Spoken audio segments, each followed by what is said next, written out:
નમસ્કાર દર્શક મિત્રો, મિરર ઓફ ધી વર્લ્ડમાં આપ સૌનું હાર્દિક સ્વાગત છે।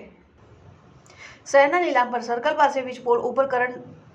ઉતરતા બે ડોરના વીજ કરંટ લાગતા ઘટના સ્થળ પર મોત નીપજ્યા, જે કારણે લોકોમાં તંત્ર પ્રત્યે રોષની લાગણી ફેલાઈ। ચોમાસાની સિઝનની અંદર જ MGVCLની ગંભીર બેદરકારી સામે આવી છે અને શહેરના નીલાંબર સર્કલ પાસે આવેલ HP પેટ્રોલ પંપની બાજુમાં જતા માર્ગ ઉપર આવેલ MGVCLના થાંભલા ઉપરથી જીવંત વીજ પ્રવાહ વહેતો હતો ને આ વહેતા જીવંત વીજ પ્રવાહના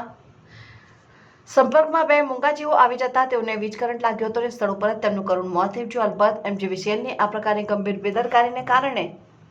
કોઈ મોટો અકસ્માત સર્જાય તો તેના માટે જવાબદાર કોણ એવા સવાલ ઉઠી રહ્યા હતા અને છે ને વરસાદી સિઝન ચાલી રહી છે ત્યારે વારંવાર વીજ પ્રવાહ ખોરવાઈ જવાને કારણે કિસ્સાઓ સામે આવ્યા છે અને આ ઉપરાંત ભારે વરસાદ અને વાવાઝોડાને કારણે વીજ પુરવઠો ખોરવાઈ જવાની ઘટનાઓ પણ સામે આવી છે।